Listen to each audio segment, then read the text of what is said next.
السلام علیکم ورحمۃ اللہ وبرکاتہ۔ وعلیکم السلام۔ وعلیکم السلام ورحمۃ اللہ۔ ہاں، اپنے اپنے مائک بند کر لیں آپ لوگ۔ آج جو ہے انشاءاللہ العزیز میں اور آپ جو پڑھنے کے لیے بیٹھے ہیں یہاں پر ذوالحجہ کے 10 دن، یہ جو ذوالحجہ کے 10 دن ہیں یہ بہت زیادہ اہمیت کے حامل ہیں، اور یہ اہمیت کے حامل کیوں ہیں آج ہم ان کو جاننے کی کوشش کریں گے انشاءاللہ تعالی۔ اللہ تبارک و تعالی قرآن مجید میں فرما رہے ہیں، اعوذ باللہ من الشیطان الرجیم، بسم اللہ الرحمن الرحیم۔ قال تبارک و تعالی فی القرآن المجید والفرقان الحمید، والفجر وليال عشر، والشفع والوتر، واللیل اذا یسر۔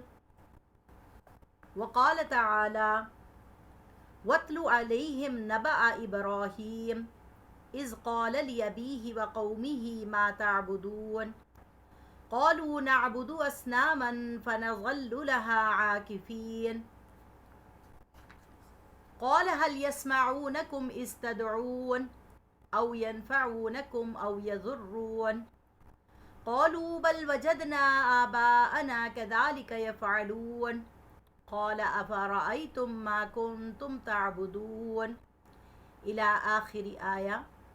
صدق اللہ العظیم۔ رب اشرح لی صدری ویسر لی امری واحلل عقدۃ من لسانی یفقہوا قولی یفقہوا قولی یفقہوا قولی۔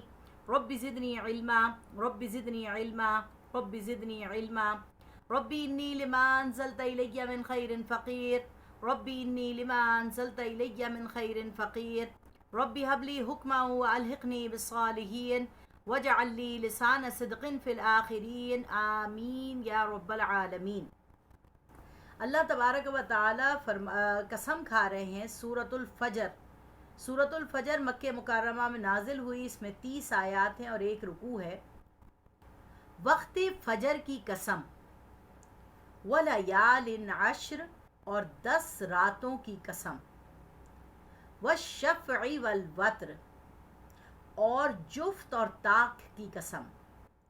اب یہاں پر جو ہیں وہ علماء کرام فرماتے ہیں کہ یہ جو 10 راتوں کی قسم اللہ تبارک و تعالیٰ نے کھائی ہے، یہ وہ ذی الحجہ کی 10 راتیں ہیں جو اس وقت ہم جن دنوں سے گزر رہے ہیں، ٹھیک ہے۔ اور والشفع والوتر یعنی جفت اور طاق، یعنی 21ویں رمضان المبارک کی آخری 10 دن، 21ویں، 23ویں، 25ویں، 27ویں اور 29ویں شب جو لیلۃ القدر کہلاتی ہے، جس میں انا انزلناہ فی لیلۃ القدر اللہ تبارک و تعالی نے قرآن مجید کو نازل فرمایا۔ یہ 10 راتیں جو ہیں ان کو جاننے سے پہلے مجھے بھی اور آپ کو بھی اس بات کو سمجھنا ہے اور جاننا ہے کہ اللہ تبارک و تعالی نے قرآن مجید میں سورۃ البقرہ میں 2 باپوں کا ذکر کیا ہے۔ سب سے پہلے ہمارے باپ جو ہیں وہ ہیں حضرت آدم علیہ السلام، اور حضرت آدم علیہ السلام کا ذکر اللہ تبارک و تعالی نے اس طریقے سے کیا کہ وَعَلَّمَ آدَمَ الْأَسْمَاءَ كُلَّهَا ثُمَّ عَرَضَهُمْ عَلَى الْمَلَائِكَةِ فَقَالَ أَنْبِئُونِي بِأَسْمَاءِ هَؤُلَاءِ إِن كُنتُمْ صَادِقِينَ، کہ اللہ تبارک و تعالی نے حضرت آدم علیہ السلام کو علم عطا کیا، اور اللہ تبارک و تعالی نے ان کو وہ چیزوں کے نام سکھائے جو کسی کو نہیں پتہ تھے، اور اللہ تبارک و تعالی نے ان کے ذہن کے اندر وہ علم اور وہ روشنی اور وہ اللہ کی محبت ڈالی جو سب سے پہلے انسان کے اندر اللہ تبارک و تعالی نے وَنَفَخْتُ فِيهِ مِن رُوحِي فَقَعُوا لَهُ سَاجِدِينَ، کہ اپنی روح میں سے اللہ تبارک و تعالی نے پھونکا، اور پھر اللہ تبارک و تعالی اس بندے کے اندر وہ ساری کوالٹیز ڈالی۔ سب سے پہلا بندہ انسان، اور اس کو علم جو اللہ تبارک و تعالی نے دیا، اس پہ تو فرشتے بھی کہہ پڑے سبحانک لا علم لنا الا ما علمتنا انک انت العلیم الحکیم، کہ اللہ صرف ہم وہی جانتے ہیں جو آپ نے ہمیں سکھایا ہے، ہم تو وہ جانتے ہی نہیں جو آپ نے ہمیں نہیں بتایا۔ تو ہمیں یہاں کیا پتہ چلا کہ فرشتوں سے بہتر ہے انسان بننا، مگر اس میں پڑتی ہے محنت زیادہ۔ تو اللہ تبارک و تعالی نے اس باب کا ذکر کیا اور حضرت آدم علیہ السلام کو جب اللہ تعالیٰ نے بنایا تو چونکہ بغیر ماں باپ کے بنایا، تو اللہ تبارک و تعالیٰ نے انہیں پورا جوان ایک مرد بنایا. اور اللہ تبارک و تعالیٰ نے یہاں پر مجھے بھی اور آپ کو بھی بتا دیا کہ دنیا میں جب اللہ تبارک و تعالیٰ نے حضرت آدم علیہ السلام کو بھیج دیا پھل کھانے کی وجہ سے، تو اللہ تبارک و تعالیٰ نے حضرت آدم کو اور حوا کو کچھ کلمات سکھائے، اور وہ تھے ربنا ظلمنا انفسنا وَإِن لَّمْ تَغْفِرْ لَنَا وَتَرْحَمْنَا لَنَكُونَنَّ مِنَ الْخَاسِرِينَ، کہ اللہ ہم نے اپنی جانوں پر ظلم کر دیا، ہم نے بہت غلط کام کر دیا، اگر اللہ تو نے ہم پر رحم نہیں کیا، تو نے اپنا کرم نہیں کیا، تو نے اپنا فضل نہیں کیا، تو اللہ ہم کسی قابل نہیں رہیں گے. یہ ہمارے پہلے باپ ہیں جنہوں نے اپنی زندگی میں اللہ تبارک و تعالیٰ نے جن کو وارث بنایا جنت الفردوس کا، اور جن کو جنت الفردوس کا وارث بنانے کے بعد اللہ تبارک و تعالیٰ نے فرمایا کلو وشربو، جہاں سے دل چاہتا ہے کھاؤ، جہاں سے دل چاہ رہا ہے کھانے کو وہاں سے کھاؤ. تو میری اور آپ کی جو وراثت ہوتی ہے، اللہ تبارک و تعالیٰ جو مجھے اور آپ کو وراثت دیتا ہے وہ کیا ہے؟ ہماری وراثت دین کی وراثت ہوتی ہے. ہماری وراثت جو ہے وہ جنت وراثت ہے ہماری، جو ہمارے باپ آدم علیہ السلام کو اللہ تبارک و تعالیٰ نے عطا فرمائی تھی. اسی طرح سے سورۃ البقرہ کے اندر اللہ تبارک و تعالیٰ نے حضرت آدم علیہ السلام کی اولادوں میں بنی اسرائیلیوں کا ذکر کیا، اور بنی اسرائیلیوں کا ذکر کیا، ان کی ناشکریوں کا بھی ذکر کیا. دوسرا ہمارے لیے ذکر کیا گیا حضرت ابراہیم علیہ السلام کا، اور حضرت ابراہیم علیہ السلام کا ذکر اور ان کی دعاؤں کا ذکر کیا گیا ہے. تو یہاں پر ہمیں حضرت ابراہیم علیہ السلام کی دعا سے پتہ چلا ہے کہ حضرت ابراہیم علیہ السلام نے خانہ کعبہ کی تعمیر کرتے ہوئے جو دعا مانگی تھی نبی صلی اللہ علیہ وسلم کے لیے اور امت مسلمہ یعنی ہمارے لیے، وہ 5000 سال بعد قبول ہو رہی ہے. یعنی دعا کب مانگی جا رہی ہے اور قبول کب ہو رہی ہے، کیونکہ اللہ پاک کو پتہ ہے وقت کب کس چیز کا ہوتا ہے. جو چیز میں آج آپ کو بتانا چاہ رہی ہوں وہ ہماری پہلے باپ کی تو ہمیں پتہ چل گیا کہ ان کا پیدا ہونا کیا تھا. وہ جوان آدمی کی صورت میں پیدا ہوئے، ان کو اللہ تبارک و تعالیٰ نے جنت میں رکھا، اور فرشتوں کو یہ بتا دیا تھا کہ انی جاعل فی الارض خلیفہ، میں نے اس کو زمین کے لیے خلیفہ بنایا ہے، زمین پر لوگوں کے لیے نائب بنایا ہے. جب زمین پہ خلیفہ بنایا گیا، زمین پہ نائب بنایا گیا، تو ان کو زمین پر بھیج دیا گیا. ان کی توبہ قبول کی، اور توبہ قبول کی کس جگہ؟ میدان عرفات میں. عرفات کا مطلب ہوتا ہے پہچان کا دن. اللہ تبارک و تعالیٰ نے حضرت آدم علیہ السلام اور حضرت حوا کی دعا کو قبول کیا، ان کی توبہ کو قبول کیا، اور وہ دونوں ایک دوسرے سے ملے، اور وہ پہچان ہو گئی ان کو کہ وہ وہی دونوں ہیں جو دنیا میں اللہ تبارک و تعالیٰ کے گھر یعنی جنت سے بھیجے گئے ہیں. اب یہاں پر جو ہے نا ہمیں دوسرے بیٹے یعنی دوسرے جو ہمارے باپ ہیں حضرت ابراہیم علیہ السلام، ان کی سٹوری جاننی ہے. اور اس سٹوری کو جاننے کے لیے آج ہم نے یہ کلاس کی ہے تاکہ ہمیں پتہ چلے کہ ہم درود ابراہیمی کیوں پڑھتے ہیں. قرآن مجید میں اللہ تعالیٰ فرما رہا ہے ان اللہ و ملائکتہ یصلون علی النبی یا ایھا الذین آمنوا صلوا علیہ وسلموا تسلیما، بے شک اللہ اور اس کے فرشتے درود و سلام پڑھتے ہیں نبی صلی اللہ علیہ وسلم پر. اے لوگوں تم بھی درود و سلام پڑھو نبی صلی اللہ علیہ وسلم پر. تو صحابہ کرام نے پوچھا کہ یا رسول اللہ ہم درود کیا درود پڑھیں؟ تو حضور صلی اللہ علیہ وسلم نے سکھایا اللہم صلی علی، میرے ساتھ آپ لوگ سب درود ابراہیمی پڑھ لیں، اللہم صلی علی محمد وعلی آل محمد کما صلیت علی ابراہیم وعلی آل ابراہیم انک حمید مجید، اللہم بارک علی محمد وعلی آل محمد کما بارکت علی ابراہیم وعلی آل ابراہیم انک حمید مجید. یہ ہو گیا درود ابراہیمی. ٹھیک ہے، اسے ہم کیوں پڑھتے ہیں؟ نبی صلی اللہ علیہ وسلم نے فرمایا کہ جو شخص میری تعریف کر رہا ہے،